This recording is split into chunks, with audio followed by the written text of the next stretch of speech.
This morning we have, I think, a very unusual subject, one which I don't think comes up very often. And we're going to try to explain something that will be of value to you in many areas of research. We know in principle that creation is a pattern of vibrations, that everything is moving at certain different rates within one grand rate that includes them all. This is true of solar systems, and it is also true of kindergartens in a school. It is part of life of everything that it grows step by step through an octave of vibrations. Now, in government, for example, all the different forms of government are subdivisions within the principle of government. The principle is the master vibration. And all the different forms of government that develop, good, bad, and indifferent, are conditions of this one master rate. And this rate has both its positive and negative aspects. The positive negative aspects of vibration in political or authoritative arts and sciences rests in the ability of various objects or beings to move through these patterns of vibratory rate and change their functions to meet these patterns. Also, wherever a pattern is met by something unreasonable, destructive, or negative, the pattern fights back. The patterns will never let evil survive. They will continue to negate that which is wrong and build up that which is right. Now, most of the patterns with which we are concerned have been functioning for hundreds of thousands, perhaps hundreds of millions of years. And they represent practically every phase of life. And they are constantly mutated and changed by the conditions of society. In the governmental system, of course, there will be the one theory of government. This theory of government then will develop into 10 types of government, which normally will be sequential, representing degrees of defense and protection. These different degrees may be monarchy, democracy, communism, or whatever it may be. But they are all minor divisions of one vibratory master note, the note of political authority, leadership. That which must be controlled, directed, and protected comes under a master rate. And this will go on throughout all the passages of creation. It was going on long before our planet was discovered in space.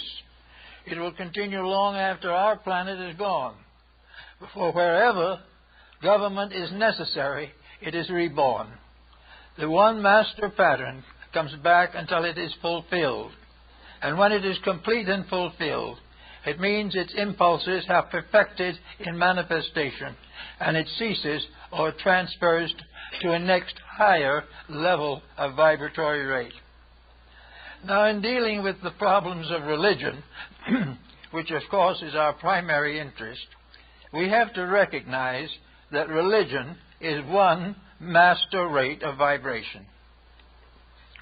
It has existed from time immemorial on many different levels, but religion as a principle represents a relationship between deity and its creations. Religion is deity being recognized through all the aspects of its manifestations. Therefore, we say that the deity itself is made manifest in its works, and its works in every case are rates of vibration. They are the degrees of energy and the specializations of energy that we find in connection with the theories of religion. We must therefore expect to find, and do find, 10 major divisions of the religious principle.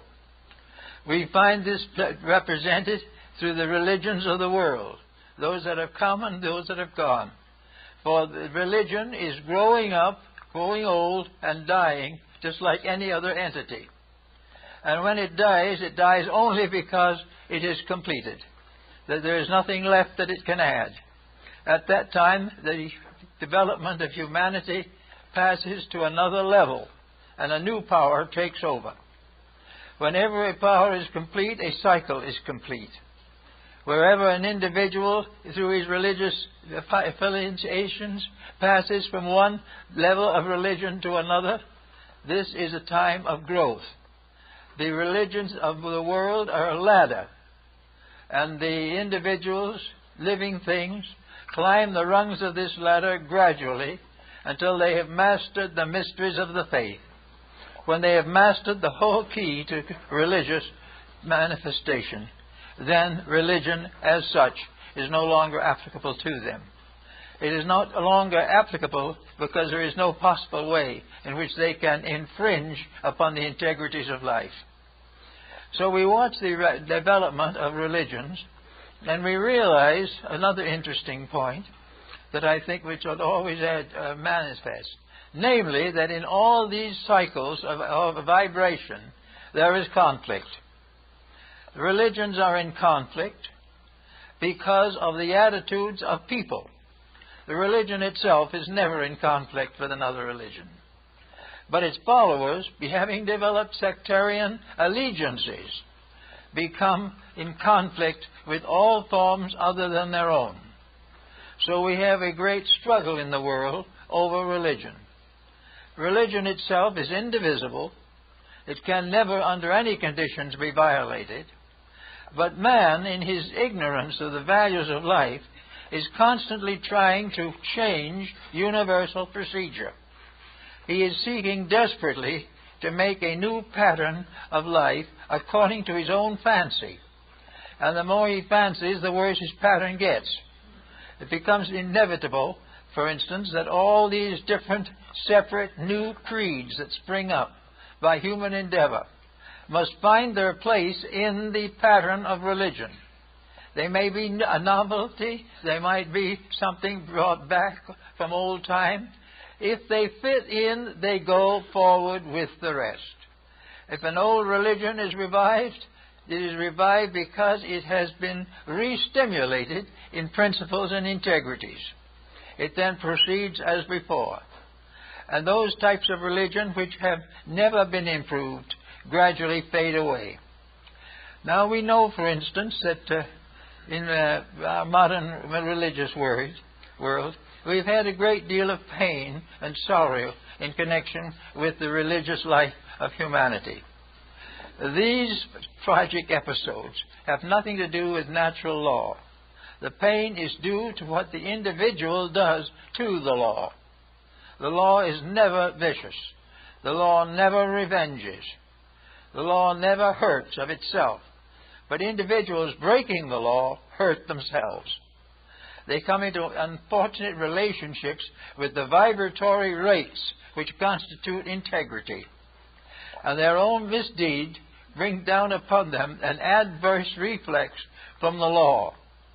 This does not mean that the law is personally accusing them. It means that there are things that are right and things that are wrong. And regardless of what happens, right is rewarded and wrong is punished. Now, punishment is not because of a malicious point of view, nor is it a result of an effort to dominate religions by some new faith or by strengthening an older one. There is no competition in religion, really, because all of them are parts of a sequence of 10 qualifications within a great octave of energy. All religions are compatible, and anything that is not compatible, simply because it isn't part of the religious pattern, it gradually fades away. Everywhere we look, we see, therefore, the effort to grow religiously. Now we are beginning to see it again after quite a time. We remember the growth of religions as they developed within the memories of ancient times. Remember the wonderful centuries between 500 BC and about 500 AD. There was a great birth time of religious beliefs. Things are slowed down somewhat now, and we are beginning to have grave doubts and reservations concerning some of our beliefs. If these beliefs do not work, they are not part of the pattern. If they are irreconcilable with integrity, they are not part of the pattern. Now, in the case of religion, the selfish, self-willed, arrogant individual believes the answer to his problem may be to drop religion entirely, to give up the problems of faith and do as he pleases. Well, he can do that, but he cannot escape the fact that he lives in a universe that is oriented to religion, regardless of what he thinks about it. And almost all the things that interest him in his atheism have some relation to religious values. Honesty, honor, integrity. All of these things are part of moral life. They are part of the great octave which we call religion. Any one of them being violated brings with it a certain inevitable consequence. This consequence is not a revenge on the part of the law. It is not a punishment by a being or by an intelligence against the person who has violated principles. It is simply that the breaking of a rule cuts off the value of that rule and leaves the individual in need of certain things which are brought only by that rule. Therefore, we must be rather careful in regarding any religion as superficial. Now, in religious life, we have a series of 10 degrees, from the highest to the lowest. The highest, of course, would be perfect religion. Religion in which there is no conflict or contradiction. Religion on that level means totally and completely in conformity with truth. And in that conformity, the individual, regardless of the level of his intellect, has no conflict with any belief, any integrity that other people may have. He will have the capacity to accept the search for reality and be very grateful for those who advance along that path. As he goes downward, though, through the chain of involutionary development, the entity becomes obscured, as we find in Scriptures. And there are these wars in heaven and all these things. Now, there is never an actual war in heaven, because heaven cannot fight. The war is a conflict over what is heaven. The rulers of things. The ambitious ruler takes the attitude, possibly, that God should be on his side. If God doesn't appear to be on his side, it's a very serious shock. But it has to be. The truth is never on the side of error. It is on the side of correcting an error. It is never competitive. For all truths lead to unity. All errors end in diversity. Everything that is essential to our forthwith growth is going to lead us nearer to the realities we seek. And in so doing, is going to help us to be better people all the way along. Now, when we come into life in an incarnation or embodiment, we bring in with us the records of our own achievement in the vibratory level of religion. We bring our religion with us. Not our religion in the sense of a creed, but our religion in sense of an integrity. If we were reasonably developed in a previous embodiment, we will be reasonably developed now. If we avoided and evaded then, we will be suffering from the consequence of avoidance and evadance now. We will pick up our religious life where we left it off. We will pick it up with the selfishness and the unselfishness, the kindness and the cruelty, the strength and the weakness that measured it in the past. And the individual coming into life nearly always becomes concerned about the spiritual aspects of his own nature, because he is primarily a spiritual entity.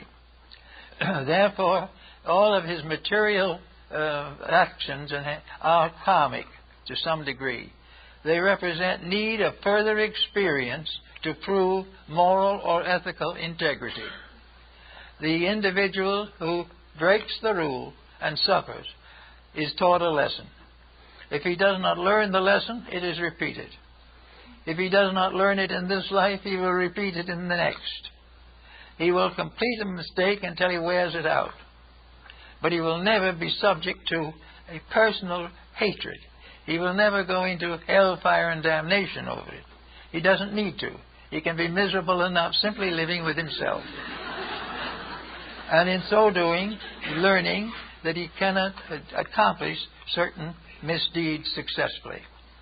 So we come into life in various degrees of this religious pattern.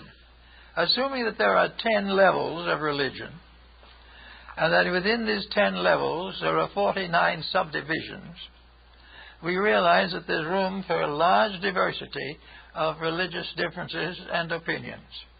But in all cases, the basic integrities are the same. They come in a different language for different people. They use different symbols for different nations. They use different words for different languages. They come with all the differentiation that is necessary to adjust them to the consciousness of the group toward which they are being developed. So that in this religious grouping, we have not only all different types of orthodoxy, but all different types of heterodoxy. We have the world religions, we have all the theories and practices of our ancestors, and we have with it all a tremendous philosophical background. And that philosophical background is the basic background of the vibratory rate of religion itself. There is only one basic religion, never has been but one, and never can be but one, because it is a ray of the infinite. And the infinite only has one ray for that, and never wears it out. The individuals living or developing within these patterns wear out their rebellions and come finally to peace with the law itself. When we come at peace with the universal law, political, social, economic, industrial, educational, that law no longer becomes a frightening thing. We are no longer afraid of the values that we have learned to accept. We also have become aware that in the pattern of values there is always a space for promotion. When we think we have everything we need and we are just so proud of ourselves we can hardly bear it, something goes wrong and we suddenly discover that we have to go on and do some more. And we have to keep on growing through this pattern of religion until we have completed the 49 levels which go from absolute negation to absolute fullness. The negation, however, is not the presence of evil. The negation is only the absence of the active participation of the universal law in the habits and practices of humanity. So we are very much concerned then in trying to understand some of the problems we have today. We have now a proof of many things. Statesmanship, government, is a unit. It is a vibratory keynote. A government is part of a marvelous cell, or we'll say a unit of power. The government is part of one great vibratory rate, and it extends all the way from the perfect inconceivable of government to the lowest possible local political situation. And all these things are harmonious. Now, when we try to adjust to them, we come into problems. The individual trying to take a law of progress in government and kind of tip it a little bit to his own advantage, breaking a little of the ethics in order to advance his own purposes, immediately he is in trouble. There is no possible way for him to avoid the trouble, because when you're walking with the law, there's no other direction you can walk without pain. So then the mistake that has been made is caught up with, and the individual has to change. Now a nation may go against the law. Nations have been doing that pretty steadily here in the last 50 years. They've all been out for the dollar and for power. And we watch them. One by one, they get into more and more trouble. They get into a trouble that will continue as long as they break the rules. Now, a lot of people would think, I would say under those conditions, that these nations that are in trouble are being punished by the law. They are not. They are punished by their own attitude toward the law. The law is not punishing anybody. It is simply failing to cooperate with that which is bad. That which is unlawful will never be supported by law. That which is lawful will always be supported. And if for one reason or another the support is delayed, it will come in due time. So we look around and we see nations in great trouble. And our first thought is, of course, that some heavenly power, some mysterious dictator, some grand spirit beyond our reach is punishing us for our mistakes. The problem is not that way at all, because the instrument of punishment and fulfillment are all under our own skin. We have within ourselves a vibratory adjustment by means of internal mechanisms to every rate of vibration that can affect us from the outside. We are constantly under the domination of a certainty that if we go along and do as we should, we will have no serious troubles. And when we start looking and we say, oh, this poor man was terribly punished for something that is not his own fault, then it's time to give another look. Because if we do and we search deep enough, we will find that each individual is receiving his just desert, not from the law, but from the loss in himself of the benefits and advantages that come to those who obey the law. So we have in our religious mystery today, we have many religions fighting for peace. We have many religions striving desperately to dominate each other. We have many so-called theologies that are martyring their own people and murdering the stranger for power and physical superiority. And some of these people are doing this in the name of God. Some of those who are doing the worst are doing it because they say God wills it so. And this becomes another interesting phase of our problem. God does not will any such thing. God does not will disaster. God wills success and security, and if man breaks the law, it is man who causes the disaster. There is no question about all of these problems working themselves out. But when they work themselves out, we will have to watch to make sure that we recognize the truth of the matter, that we realize that the law breaker breaks himself and no one else, that those who keep the law keep their own destiny. Those who obey the principles of growth grow with life. Those who block the principles are deprived of the growth which they would naturally receive. Now today we have a new spirit coming up among our people. There is a question coming more and more into focus that something is wrong with what we're doing. But we shouldn't be out there making trouble for each other. That we should be not out there pillaging each other or turning bombs on each other. And we shouldn't be making under-the-table arrangements to profit by all this. When these things all add up and they show a trouble, there is no deity sitting up above with an earphone listening to it. There is no one sitting out below who's going to report it to him. And St. Peter is not going to get up and tell him. Not necessary. The vibration set up by the person in himself as a result of his own action is his punisher.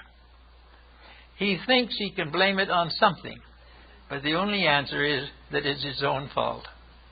And he will continue to suffer for his own misdeeds until he stops performing them.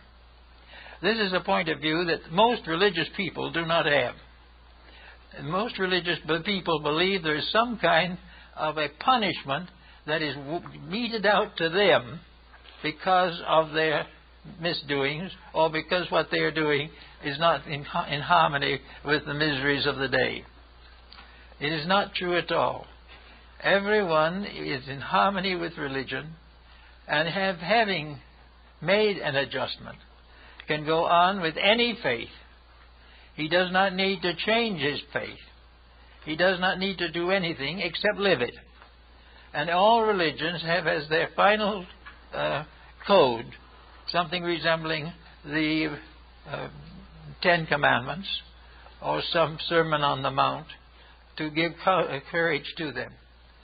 Almost all religions start by saying that the man must be just, that integrity is demanded by God.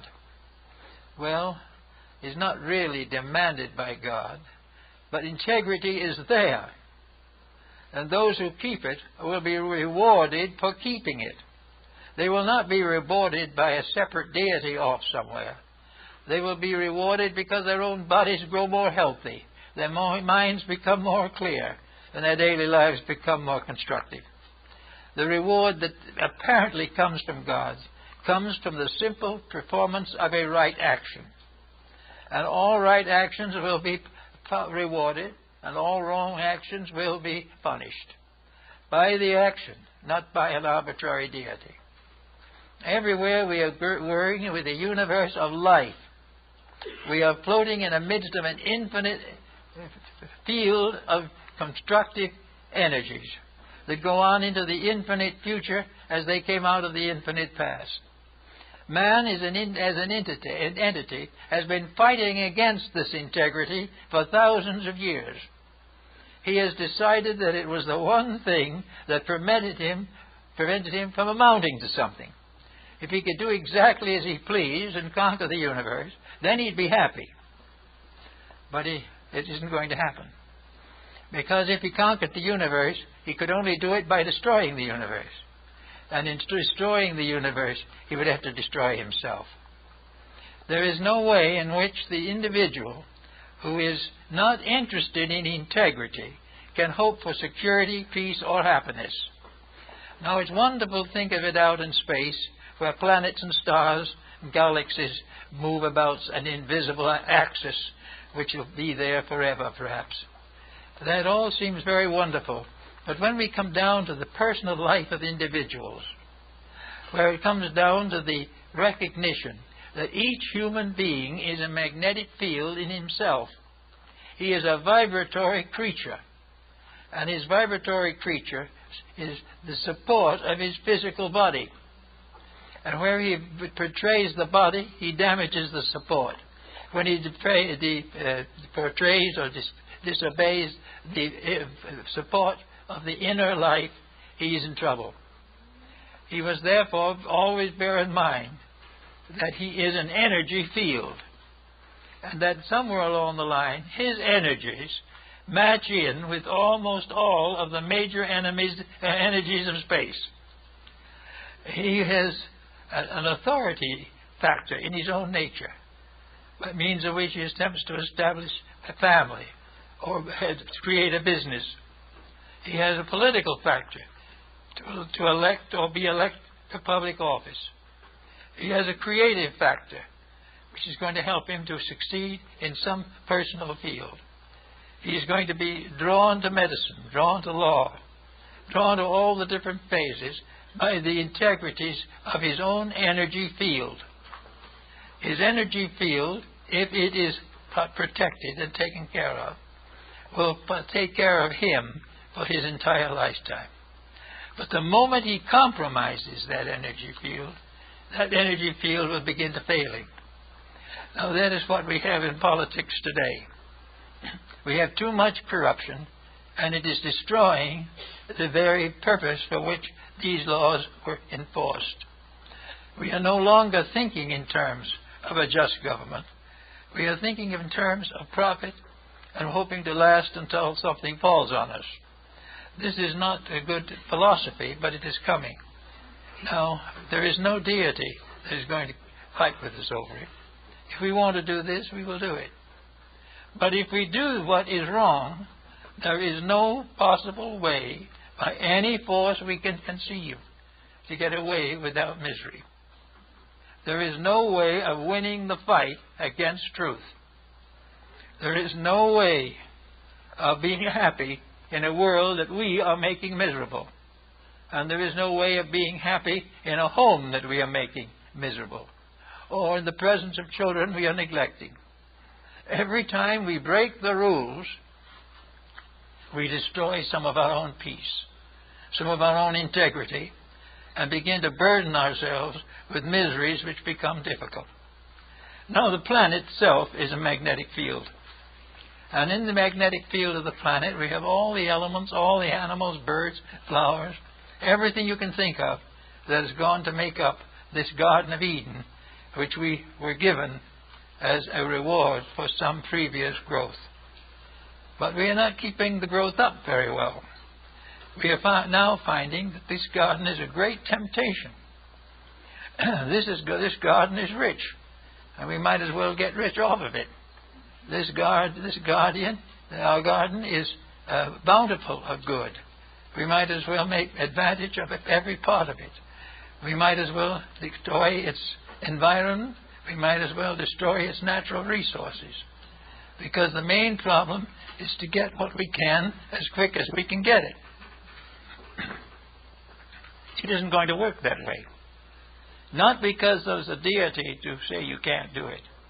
But the moment we begin to misuse resources, these resources of themselves turn on us. When we misuse the resource of environment, it slowly turns on us, destroying by punishing us as a result of our own misdeed. No person is required in this. No particular being must hand out the punishment. The moment we break the rule starts to break us. And if we do not bend our way, we have to find it back again through suffering. So we have now a new century coming up here in a few years. A century which many people are hoping is going to do some good. And at the same time, another lot of people are worried about the probability of getting what we are deserving. And that's a pretty sad prospect, because we are not deserving too much. We are not deserving rewards for being foolish, stupid, and dishonest. We are not becoming successful because we are exploiting the universe that we inhabit. This marvelous compound cell that we call the planet or the solar system. We are exploiting it. We are trying to discover ways of getting everything away from it for our own advantage. And as we gradually destroy the cell, we destroy ourselves with it. The older religions and philosophies of the world brought out a point that is perhaps still valid, and that is that the safest life for anyone here in this planet is the simple life. The good life is the life that is full of aspiration but not too much ambition. A life that is satisfied to live and let live. A life that is grateful when others do well. A life which helps those who get in trouble, even though they may deserve it. But even though, we still have the vision and the heart to do something. And until we understand the whole principle better, charity is very important. So we are not really working until we find that we are not perpetuating problems. If we perpetuate them, we will have them. Now, how are we going to know whether we're perpetuating problems or not? Well, the only thing we need to know is whether what we're doing is working well or not. Is our educational system satisfactory? Are the young people getting the education we believe they need? Are the young people themselves satisfied that they're being given the instruction that is useful to them? Are we convinced in our own minds that we're doing the best we can, or whether we are consciously and intentionally compromising everything because it's a little too much work? Then we have another problem that comes out of the same thing. If these young people are graduated to do what we have done, the years of the 21st century will be very rough on them, because we are now facing into the consequence of a personal and collective mismanagement. We are paying for the mistakes we have made and for the faults we have never corrected. We are also paying for an educational system which we have variously distorted in order to make sure that it would advance our personal desires. We are in the same respect with our religion. We are now looking for a religion that is going to help us to be better without effort. And this is not going to happen. And yet it's not possible where a group of evil spirits are going to sit there to make us uncomfortable. It means that where an adjustment is achieved by the person, the consequence is bound to accumulate against the common good. So we have to work all the way along with the realization that we are dealing with vibrations, that we are dealing with a continuous mass of living energy, moving from one thing to another. This same energy can cause us to have dyspepsia. This energy can give us a headache. This energy can lead the desperate person to narcotics. And it can lead the more desperate person who found out the facts off of narcotics. We are in the midst of a confusion of desperations. Our world is falling apart. Nations are falling at each other's throats. Every time we open the book or read the newspaper, something's gone wrong. And we begin to say, we are the victims of an outrageous destiny. We are not outrageous anything except ourselves. We began in the early 1900s here with the policy of great wealth. We gained our great wealth by exploiting the immigrant labor at that time, which later, however, has more or less regained its position. But we are constantly thinking only of material success in a world in which matter is actually electrons. So whether we're success or not doesn't seem to make much difference. The thing that makes a difference is the vibration that we set in motion constructive. Is it going to do things to make a better world or a better life for ourselves? Is neglecting our responsibilities in order to have fun going to pay off? And the answer is, if you understand science sufficiently, it can never pay off. Now this brings us to the realm of science for a moment, as to what is there and what we have to do about it. Science is working very hard to split atoms and do all kinds of interesting and phenomenal things, like putting people on other planets.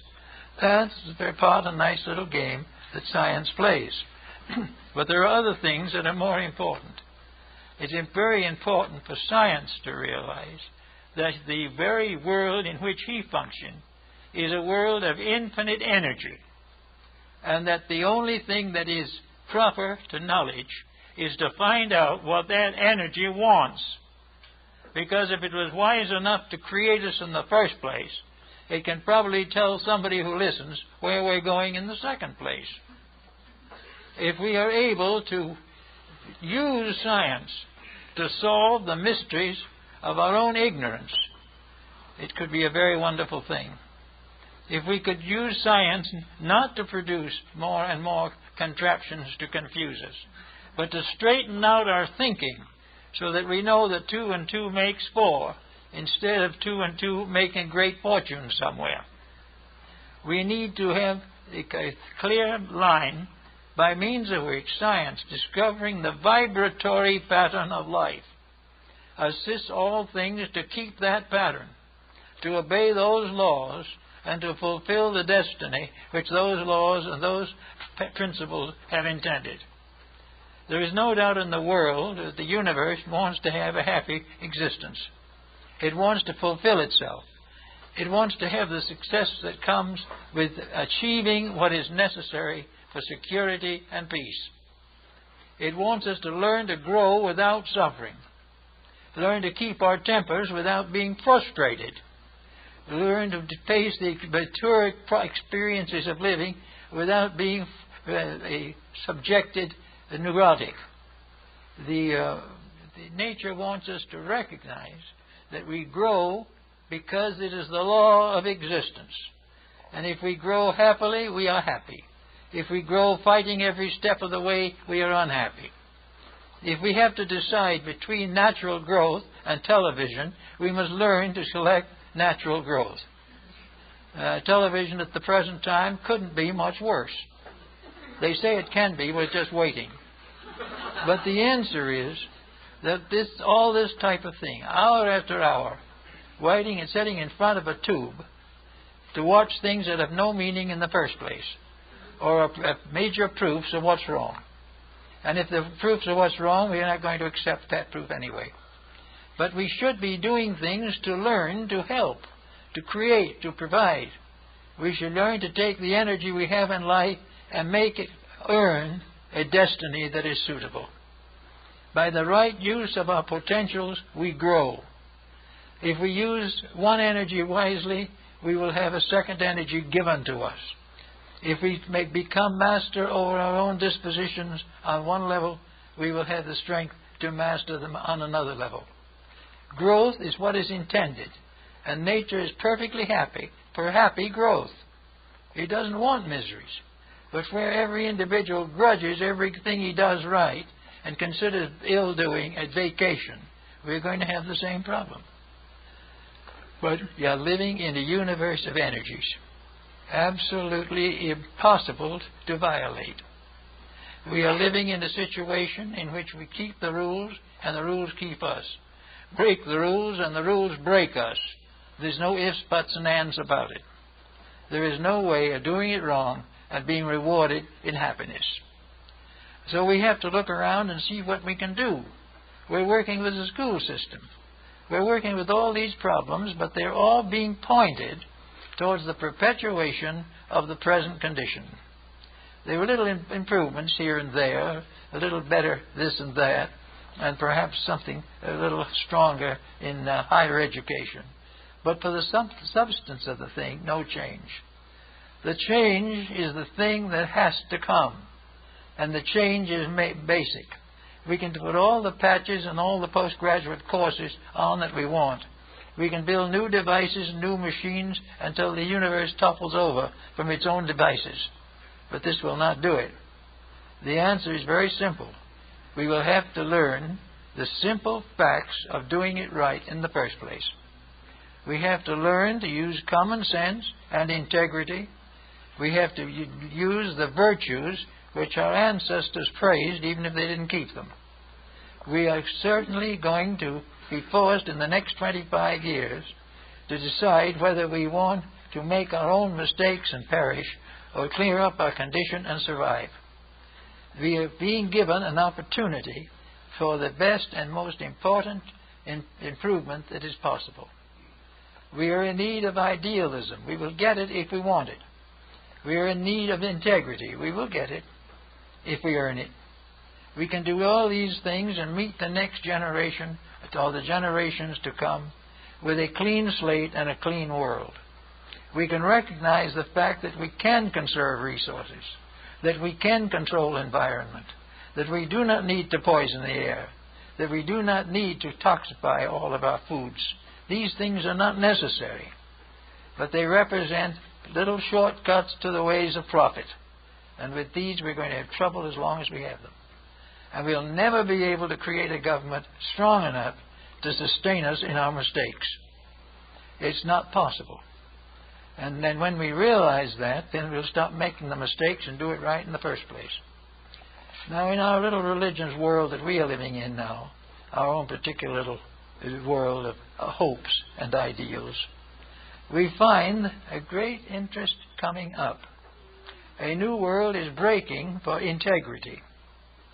We are becoming more and more aware of the necessities of cleaning house. And more people are willing to do it.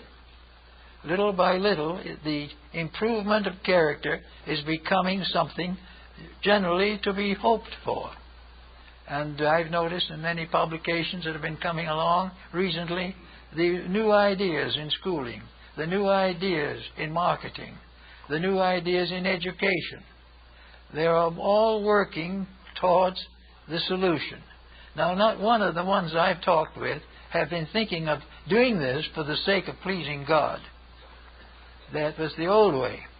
Now, they're believing that the proof of the pudding is to please the universal plan of things.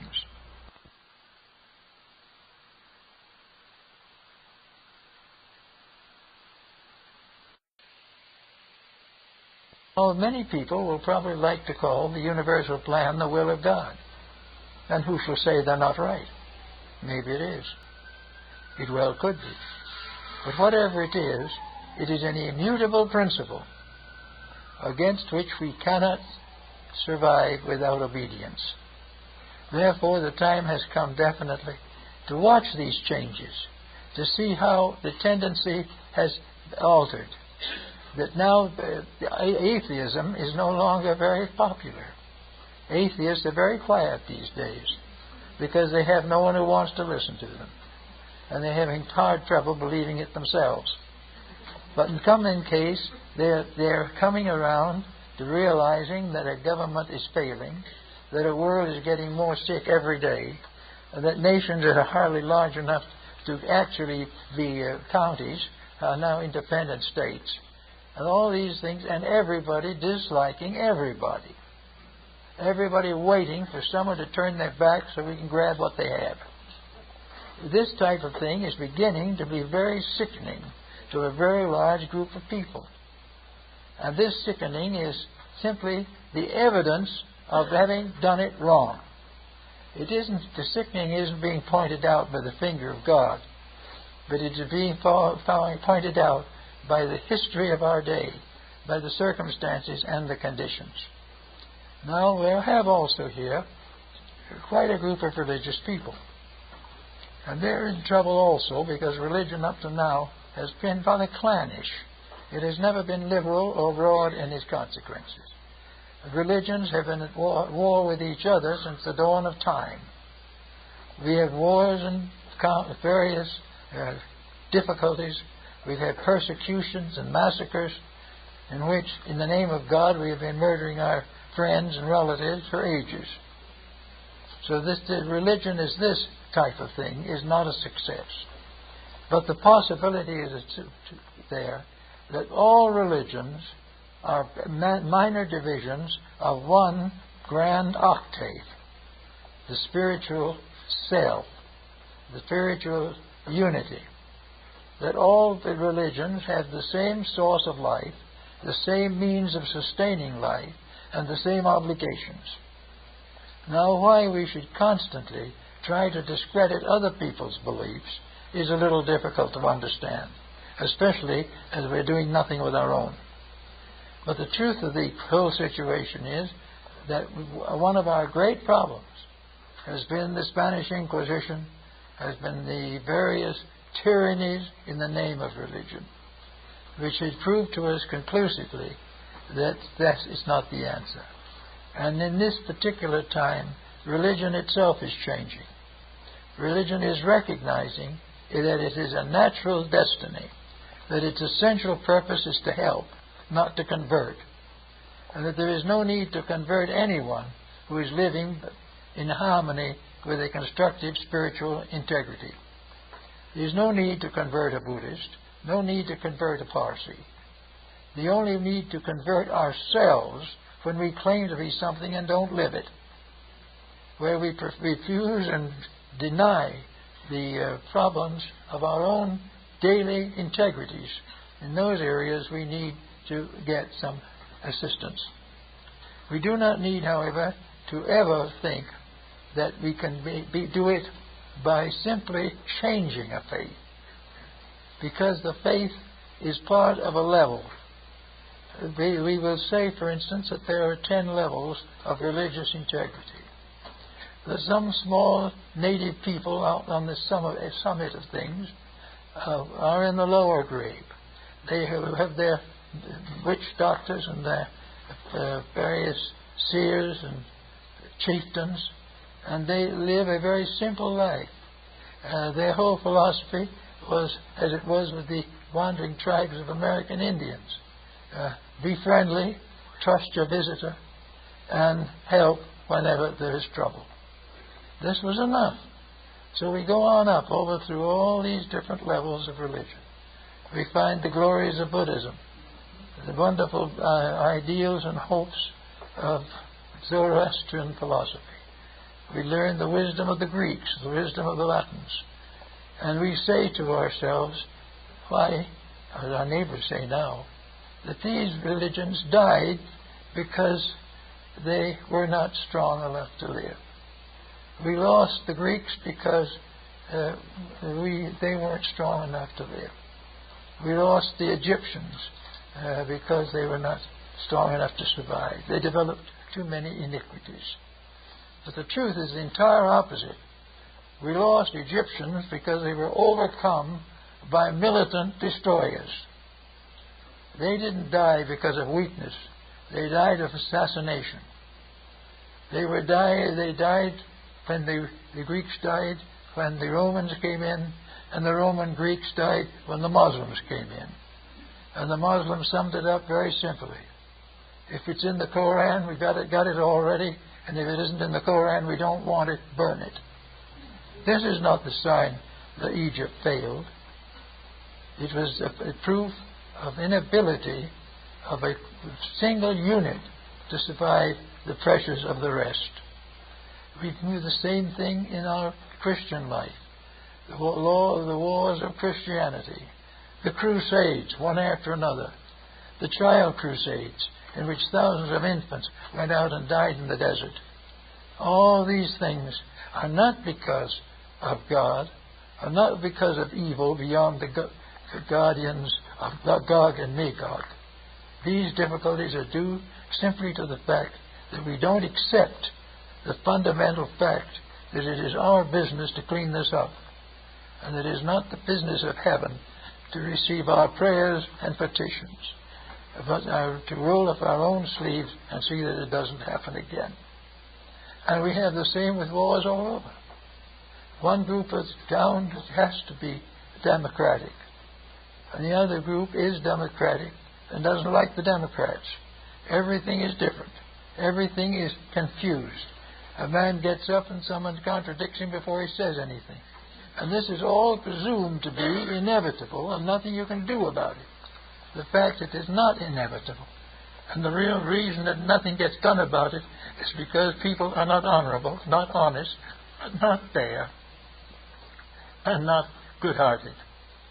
They are simply exploiting each other, and the exploitation ends in death. Not because a God or a devil is out there to do it. Because vibration destroys that which destroys it. When we put a bad vibration into a pattern, that pattern is gone. When we make a bad vibration in the human body, we sicken and die. When we become afflicted with a bad habit, drugs, and things of that nature, the body sickens and dies. Wherever we abuse civilization, it sickens and dies. Everywhere it is the integrities that have to live. And if we have those, we have nothing else to worry about. The problem is not to find a solution or some hero to stand up and tell us what to do. The hero may make his own rewards in the world to come. But we have to make ours by doing it ourselves. And that is what we find is facing us in the 21st century. We've got to get something out there that's some good, something that is more than profit, something that is more than finding new ways of exploiting natural resources.